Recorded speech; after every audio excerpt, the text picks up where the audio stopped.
آپ حضرات کے ساتھ گفتگو کرنا ہے اس کا تعلق نکاح سے ہے۔ ہمارے معاشرے میں بہت سارے لوگوں نے نکاح کو عبادت سے نکال کر، اسلامی اور شرعی حقوق سے نکال کر اپنی ایک طبعی اور جسمانی ضرورت سمجھ لیا ہے، یعنی اس کو دین کا حصہ نہیں سمجھا بلکہ وہ ایک دنیا کا حصہ ہے، یہ سمجھ کر ہم اس نکاح کو انجام دے رہے ہیں۔ حالانکہ احادیث میں اور خود قرآن مجید میں اللہ تعالیٰ نے اور نبی علیہ السلام نے کئی موقعوں پر امت کو یہ بتایا کہ یہ جو نکاح ہے، یہ نکاح کوئی خالص رسمی چیز نہیں ہے، یہ کوئی دنیاوی چیز نہیں ہے، یہ کوئی جسمانی ضرورت کو پورا کرنے والی چیز نہیں ہے، بلکہ نکاح جو ہے ایک عبادت ہے، اللہ تعالیٰ کا ایک حکم ہے، شریعت کا ایک حکم ہے، اور اس کا طریقہ نکاح کے سلسلے میں اس کی تعلیمات نبی علیہ السلام نے باضابطہ بتائی ہے امت کو۔ جیسے نماز پڑھنے کے لیے ہم مسائل پوچھتے ہیں کہ ہماری نماز سنت کے مطابق ہو جائے، ہم ایسے نماز پڑھ لیں کہ اللہ اور رسول خوش ہو جائے، ہر مسلمان کی خواہش ہوتی ہے۔ روزے کے بارے میں ہم مسائل پوچھتے ہیں کہ ہم روزہ ایسا رکھیں کہ اللہ کو پسند آ جائے۔ تو جب ہم روزے میں، نماز میں، زکوٰۃ میں، حج میں مسائل پوچھ کر عبادت انجام دیتے ہیں، تو ہم پھر نکاح کے سلسلے میں نکاح کے مسائل پوچھ کر ہم نکاح کے اس فریضے کو انجام کیوں نہیں دے رہے؟ اس لیے نہیں دے رہے کہ سب سے بڑا جو مسئلہ، سب سے بڑی جو غلطی ہے وہ یہ ہے کہ ہم نے نکاح کو اور دین کو الگ الگ سمجھ لیا ہے۔ ہم نے نکاح کو عبادت ہی نہیں سمجھا ہے، حالانکہ نکاح ایک عبادت ہے۔ علماء نے لکھا کہ کوئی فرق نہیں ہے نماز میں اور نکاح میں، جیسے نماز پوچھ کر مسائل جان کر ہم پڑھتے ہیں، ایسے ہی نکاح بھی علماء سے پوچھ کر، اس کے مسائل پوچھ کر کہ بھئی شرعی نکاح کیسے کیا جاتا ہے، نکاح کرنے کی صحیح عمر کیا ہے، نبی علیہ السلام نے شوہر بننے کے جو حقوق بتائے ہیں وہ کیا ہیں، بیوی بننے کے جو حقوق بتائے ہیں وہ کیا ہے، ازدواجی زندگی کے کیا مسائل ہے، کیا حقوق ہے، نکاح کیسے کیا جائے، کن چیزوں کا اہتمام کیا جائے، ولیمہ کیسے کیا جائے، ہر چیز میں نبی علیہ السلام کی کھلی تعلیمات ہے، بلکہ تعلیمات ہی نہیں، آپ کا عمل بھی ہے۔ جیسے نبی نے نماز پڑھ کے سکھایا، امت کو بتایا کہ صلو کما رأیتمونی اصلی، اے لوگو نماز ایسے پڑھو جیسے تم مجھے نماز پڑھتا ہوا دیکھتے ہو۔ نبی نے نماز پڑھ کے امت کو سکھایا، نبی نے روزہ رکھ کر امت کو سکھایا کہ روزہ کیسے رکھا جاتا ہے۔ وہی نبی نے ایک نہیں، دو نہیں، 11 نکاحیں کر کے، 11 شادیاں کر کے امت کو بتایا ہے کہ نکاح کیسے کیا جاتا ہے۔ ہمارے نبی کو ضرورت نہیں تھی 11 نکاح کرنے کی، ایک نکاح بھی کافی ہو جاتا، زیادہ سے زیادہ 4 نکاحیں، جس کا شریعت نے حکم دیا ہے کہ ایک انسان 4 نکاح زیادہ سے زیادہ کر سکتا ہے۔ لیکن اس کے باوجود اللہ نے اس حکم سے نبی کو مستثنا رکھا اور 11 نکاحیں حضور صلی اللہ علیہ وسلم نے کی۔ کیوں کی؟ اس کا سب سے بڑا ریزن یہ ہے کہ نبی امت کو بتانا چاہتے تھے کہ نکاح کتنا آسان ہے، نکاح کرنا کتنا اہم ہے اور کتنا آسان کام ہے، نبی نے کر کے بتا دیا، اور پھر نبی کے صحابہ نے کر کے بتا دیا۔ آج ہم مسلمانوں نے اس نکاح کو اتنی مشکل ترین چیز بنا دیا ہے، اتنا مشکل بنا دیا ہے کہ نکاح مشکل ہو گیا ہے اور زنا، بدکاری عام ہو گئی ہے، آسان ہو گئی ہے۔ جو چیز بالکل آسان ہے وہ مشکل ہو گئی ہے، اور جو چیز بہت زیادہ مشکل تھی وہ بہت زیادہ آسان ہو گئی ہے۔ کیوں؟ اس لیے کہ اللہ نے نہیں بنایا نکاح کو مشکل، نبی علیہ السلام نے نہیں بنایا نکاح کو مشکل، صحابہ نے نہیں بنایا نکاح کو مشکل، تابعین نے نہیں لوگوں کو خوش کرنے کے لیے، رسومات کو داخل کر کے لوگوں کی خوشی حاصل کرنے کے لیے، اپنا اسٹیٹس بتانے کے لیے آج ہم معاشرے نے، سوسائٹی نے نکاح کو اتنا مشکل بنا دیا ہے۔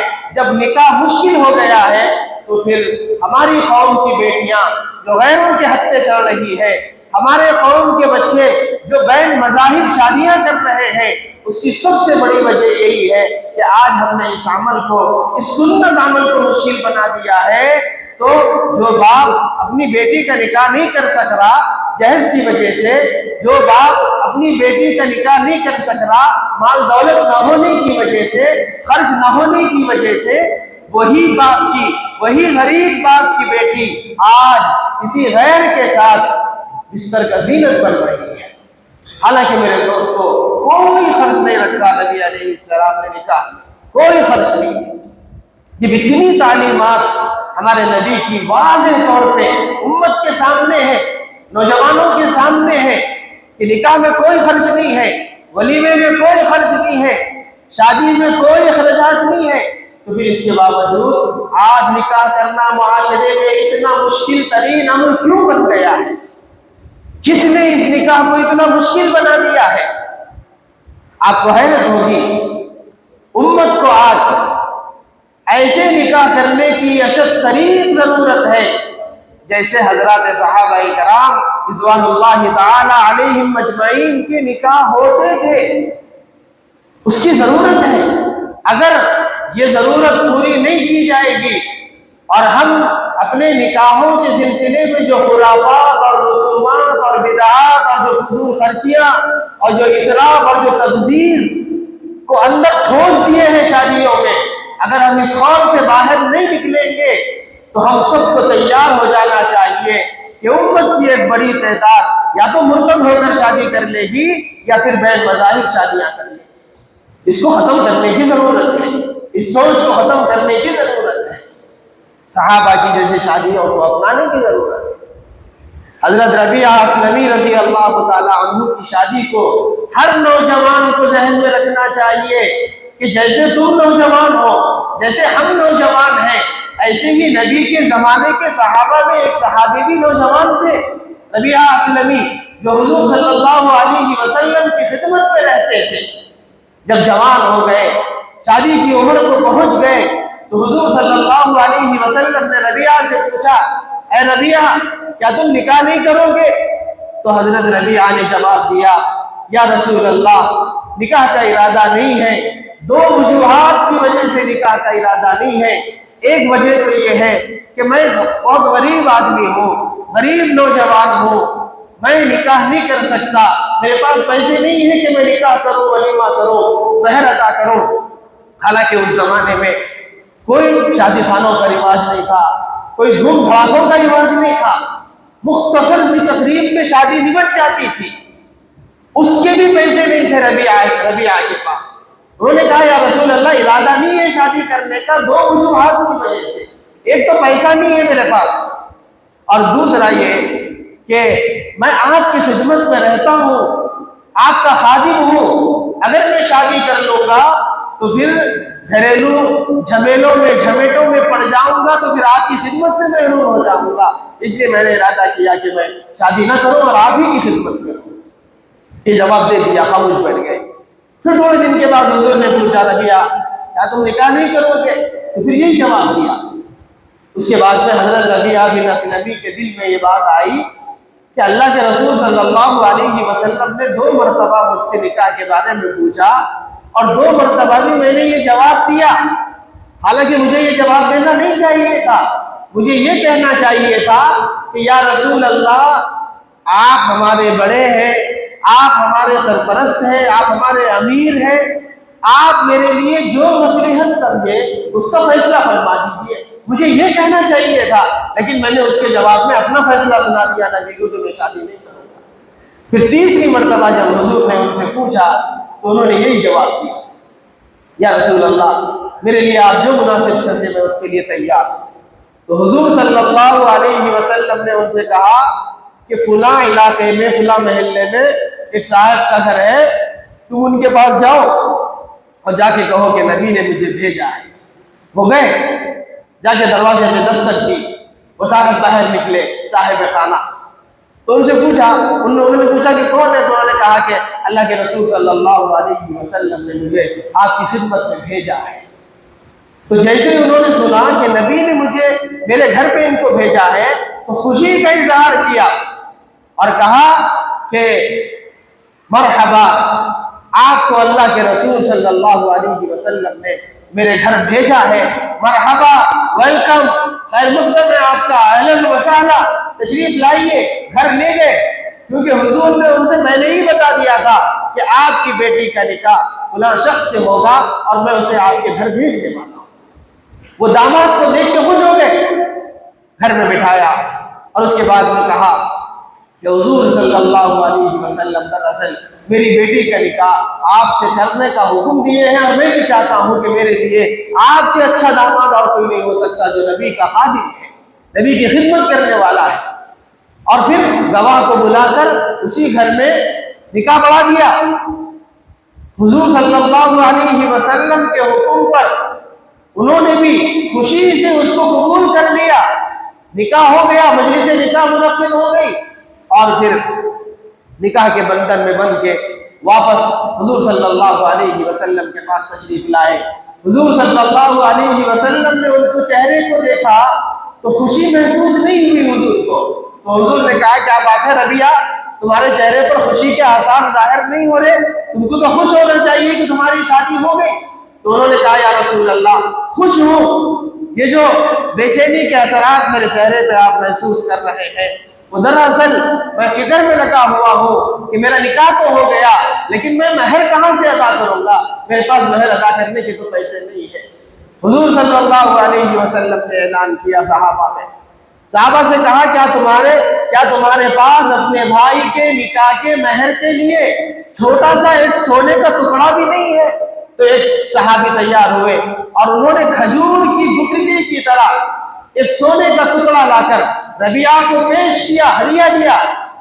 حضرت ربیعہ خوش ہو گئے اپنے سسرال کو، اپنے خسر کے پاس، اور جا کر اپنا حق کے مہر ادا کیا۔ پھر واپس آئے، جب آئے تو حضور صلی اللہ علیہ وسلم نے دیکھا کہ ابھی بھی چہرے پہ خوشی کے آثار نہیں ہے، تو حضور نے کہا ربیعہ اب تو تمہارا نکاح بھی ہو گیا، تمہارا مہر بھی ادا ہو گیا، پھر بھی تمہارے چہرے پر خوشی کے آثار نہیں ہے۔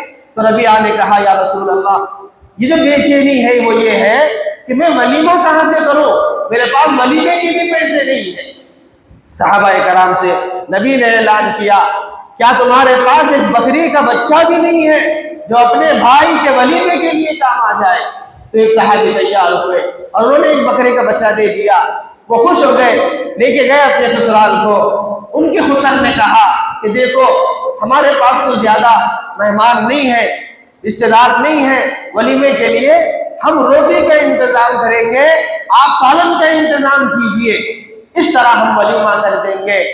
نوجوانوں، ربیعہ کے اس واقعے کو سامنے رکھ کر یہ جائزہ لو کہ ولیمہ منعقد ہوا مدینے میں، جس میں صحابہ کرام بھی تھے اور جس میں تاجدار مدینہ جناب محمد رسول اللہ صلی اللہ علیہ وسلم بھی شریک ہوئے۔ اس ولیمے میں حضرت ربیعہ پر کوئی بوجھ نہیں ڈالا شریعت نے، نبی علیہ السلام نے اتنی آسانی کے ساتھ نکاح کر دیا کہ شوربہ بنایا گیا، روٹی بنائی گئی، لوگوں کو بلایا گیا، سب لوگ بیٹھے اور کھا لیے اور ربیعہ کا ولیمہ ختم ہو گیا۔ آپ سوچئے کہ نبی علیہ السلام نے حضرت ربیعہ کے نکاح میں بھی نہیں گئے، صرف بھیج دیا ربیعہ کو، خادم خاص تھے رسول اللہ صلی اللہ علیہ وسلم نے، ضروری بھی نہیں سمجھا۔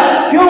اس لیے کہ بھائی نکاح ایک جسمانی طبعی ضرورت کے تکمیل کا بھی ذریعہ ہے، اس کو واضح کرنے کی یا اس کو درد سر بنانے کی یا اس کو لوگوں کو مشقت میں ڈالنے کی ضرورت نہیں ہے۔ جیسے ہی عمر کو پہنچ جائے نوجوان لڑکے اور لڑکیاں تو خاموشی کے ساتھ نکاح کر دو۔ اور حضور صلی اللہ علیہ وسلم نے مسجد میں نکاح کرنے کی بھی کوئی ترغیب نہیں دی ہے۔ بہت سارے لوگ یہ کرتے ہیں کہ نکاح مسجد میں ہو جائے اور نکاح مسجد میں پڑھا کے عصر کی نماز میں، مغرب کی نماز میں، پھر نوشے صاحب گھر کو جا کے دوبارہ سج دھج کے کپڑے چینج کر کے پھر تیار ہو کے رات کے 11 بجے 12 بجے بارات کی شکل میں شادی خانہ جا رہے ہیں۔ شادی خانوں میں کمپٹیشن ہو رہا ہے۔ حد تو یہ ہے کہ نکاح پڑھانے کے لیے مسجدوں میں کمپٹیشن ہو رہا ہے، فلاں مسجد میں نکاح پڑھایا جائے، فلاں مسجد بڑی ہے، فلاں مسجد اچھی ہے، وہاں پیسے والے لوگ نکاح پڑھاتے ہیں۔ اب مسلمانوں کے نکاح بھی مسجدوں میں کمپٹیشن کی بنیاد پہ طے ہو رہے ہیں۔ اتنا ہم نے نکاح کو مشکل ترین بنا دیا ہے۔ ہمارے علاقے میں، ہمارے علاقے کے سعید آباد کے جہاں ہم رہتے ہیں، وہاں پر ایک صاحب کی شادی ہوئی، ایک لڑکے کی شادی ہوئی۔ وہ رہتے ہیں سعید آباد میں اور لڑکی رہتی ہے ٹولی چوکی میں، شیخ پیٹ کے پاس، اور نکاح ہو رہا ہے باغ عامہ کی مسجد میں، اور ریسیپشن کی تقریب منعقد ہو رہی ہے سکندرآباد کے کسی شادی خانے میں۔ اب آپ بتائیے کہ لڑکے والے سعید آباد میں، لڑکی والے ٹولی چوکی میں، وہ سب ادھر سے نکل کے جو ہے باغ عامہ میں آئے مسجد میں، کیونکہ باغ عامہ کی مسجد اسٹیٹس کے اعتبار سے بڑی ہے، تو وہاں نکاح پڑھایا گیا، رشتہ داروں کو پریشان کیا گیا، لوگ نکل کے جمع ہوئے ٹریفک میں، سب دھکے کھا کے مجلس نکاح میں بیٹھے آ کے، اور یہی پر بسنی ہے۔ پھر یہ نکاح ہونے کے بعد اصل میں رات میں 9 بجے سکندرآباد کے ریسیپشن پہ جانا ہے، تو پورے شہر میں شادیوں کو، باراتیوں کو گھما گھما کر شادی میں شریک کرایا جا رہا ہے۔ یہ میرے دوستو، یہ حماقت تو ہمارے دین کی نہیں ہے، شریعت کی بھی ہے۔ نبی علیہ السلام نے تو نکاح کو آسان بنایا، آسان سے آسان بنایا۔ وہ اس وقت میں ہوگا جب ہم یہ سمجھ لیں کہ نکاح بھی اتنا ہی اہم حصہ ہے، اتنا ہی اہم پارٹ ہے دین کا، شریعت کا، جیسے نماز ہے، جیسے روزہ ہے، جیسے نماز اچھی پڑھنے میں اللہ رسول کا خیال آ رہا ہے، روزہ رکھنے میں اللہ رسول کا خیال آ رہا ہے، نکاح کرنے میں بھی اللہ رسول کا خیال آنا چاہیے۔ نوجوانوں کو یہ ذہن میں رکھنا چاہیے، میں ایسے نکاح کروں گا کہ اللہ خوش ہو جائے، اللہ کے رسول خوش ہو جائے۔ نوجوان یہ کہتے ہیں کہ عورتیں یہ کہتی ہیں نوجوانوں سے، نوجوان بچے ارادہ کر لیتے ہیں کچھ بیانات سن کے، کچھ واضح نصیحتیں سن کے، لیکن ہمارے ان نوجوان بچوں کے ارادوں کو توڑنے میں ہماری گھر کی مستورات کا دخل ہے، ہماری گھر کی عورتوں کا دخل ہے، خالہ کا دخل ہے، پھوپھی کا دخل ہے، مامی کا دخل ہے۔ وہ ذہن خراب کرتے ہمارے بچوں کا کہ زندگی میں ایک مرتبہ تو شادی کی جاتی ہے، اس میں اگر تم جو ہے اپنی خواہش کے مطابق نہیں کریں گے، تم اس میں لوگوں کی خواہش کے مطابق شادی نہیں کریں گے تو لوگ کیا کہیں گے؟ ایک مرتبہ تو زندگی میں کی جاتی ہے۔ ایسے نوجوانوں کو میں یہ کہنا چاہتا ہوں، آپ اس کے جواب میں ان کو یہ جواب دیجئے کہ اللہ رسول کو خوش کرنے کا میرے پاس بھی تو زندگی میں ایک مرتبہ موقع آ رہا ہے، اگر میں اس موقع کو چھوڑ دوں گا تو پھر میں اللہ رسول کو خوش کب کروں گا؟ نماز پڑھنا اس زمانے میں میرے دوستو، نماز پڑھنا آسان ہے سنت کے مطابق، روزہ رکھنا آسان ہے، حج کرنا آسان ہے، لیکن نکاح کرنا سنت کے مطابق اتنا مشکل ہے کہ بے دین لوگ تو بہت دور کی بات ہے، عوام تو بہت دور کی بات ہے، اچھے اچھے دیندار لوگ، قوم کے مقتدی اور رہنما لوگ بھی اس عبادت میں، اللہ کی اس آزمائش میں آ کر ہمت ہار جا رہے ہیں۔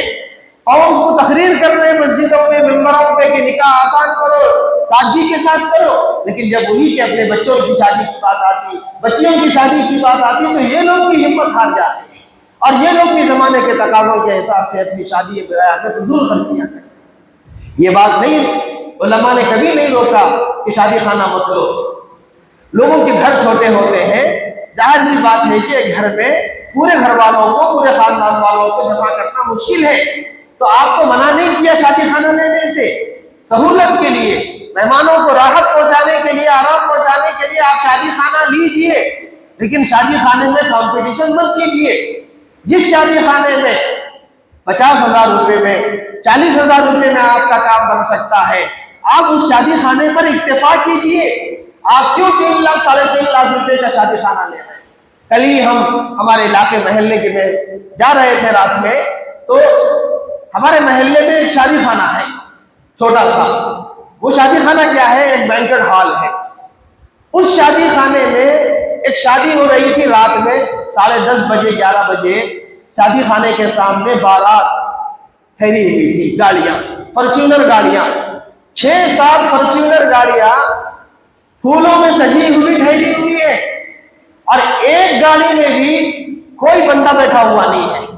صرف شو کے لیے، صرف اپنی بارات کو بڑی کرنے کے لیے، اپنا اسٹیٹس دکھانے کے لیے گاڑی میں کوئی بیٹھتی نہیں ہے، بس پھول لگے ہوئے ہیں اور نوشے کی گاڑی کے سامنے وہ گاڑیاں لگی پیچھے لگی ہوئی ہے، پیچھے سامنے لگی ہوئی ہے.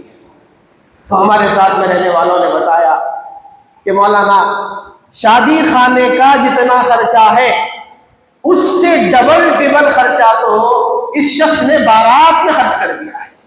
شادی خانے کا خرچہ تو مشکل 20-25 ہزار روپے، چھوٹا سا بینکٹ ہال ہے، لیکن جو ریالی اور جو بارات اور جو دھوم دھڑاکے اور باجے اور اسی طرح پٹاخے جو جس پیسے کے خرچ کیے گئے ہیں وہ 70-80 ہزار 1 لاکھ روپے کے ہو گئے.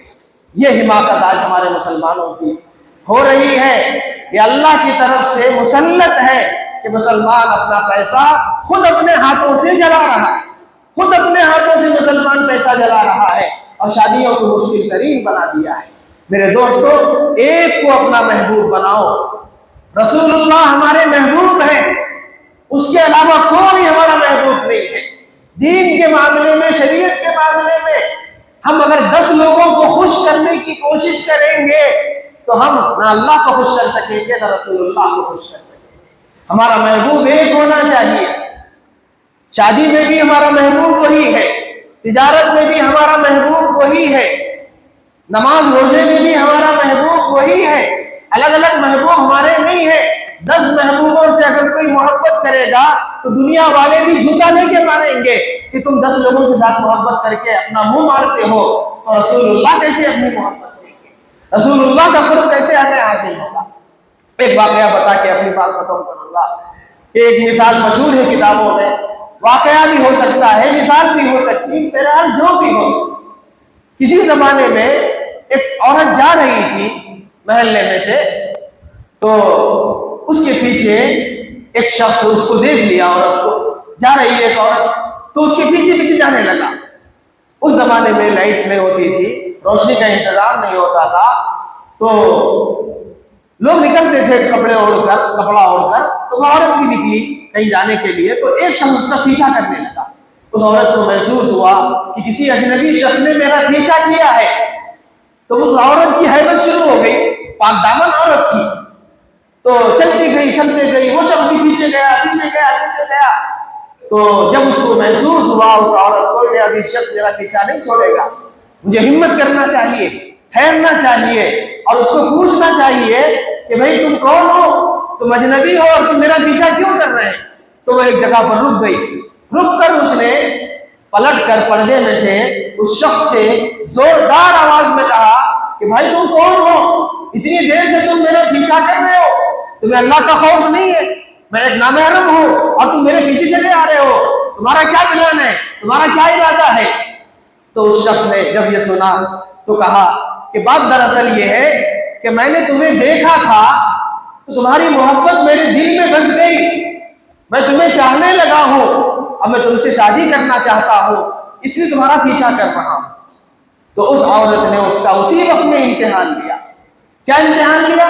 اس نے کہا کہ اچھا تم میری محبت میں گرفتار ہو کر میرا پیچھا کر رہے ہو، ذرا پیچھے مڑ کر دیکھو، میری بہن آ رہی ہے جو مجھ سے زیادہ خوبصورت ہے، تم نے مجھے دیکھ کر نکاح کا ارادہ کر لیا، اگر تم میری بہن کے حسن کو دیکھو گے تو اس کے ساتھ بھی نکاح کا ارادہ کر لو گے، میرا حسن تو اس کے حسن کے سامنے کچھ نہیں ہے.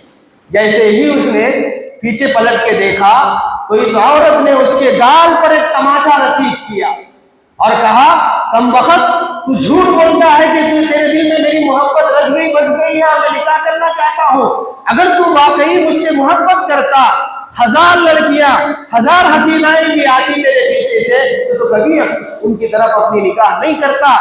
تیرا دعویٰ غلط ہے، تو مجھ سے محبت نہیں کرتا ہے. اگر محبت کرتا تو پلٹ کر میری بہن کو نہیں دیکھتا، ایک چپت رسید کر کے چلے گئی، سبق دے کے چلے گئی۔ ایک سے محبت کی جاتی ہے میرے دوست، 10 لوگوں سے محبت نہیں کی جاتی۔ آج ہم مسلمانوں کے سامنے دین کے معاملے میں، دنیاوی معاملات میں 100 لوگوں کی محبت نصیب ہوئی ہے۔ ایک محبوب بناؤ، اور وہ ایک محبوب ہے جناب محمد رسول اللہ صلی اللہ علیہ وسلم۔ وہی ہمارے محبوب ہے، دین کے معاملے میں بھی، دنیا کے معاملے میں بھی۔ اس کے علاوہ ہمارا اور کوئی محبوب نہیں ہو سکتا۔ وآخر دعوانا الحمدللہ رب العالمین۔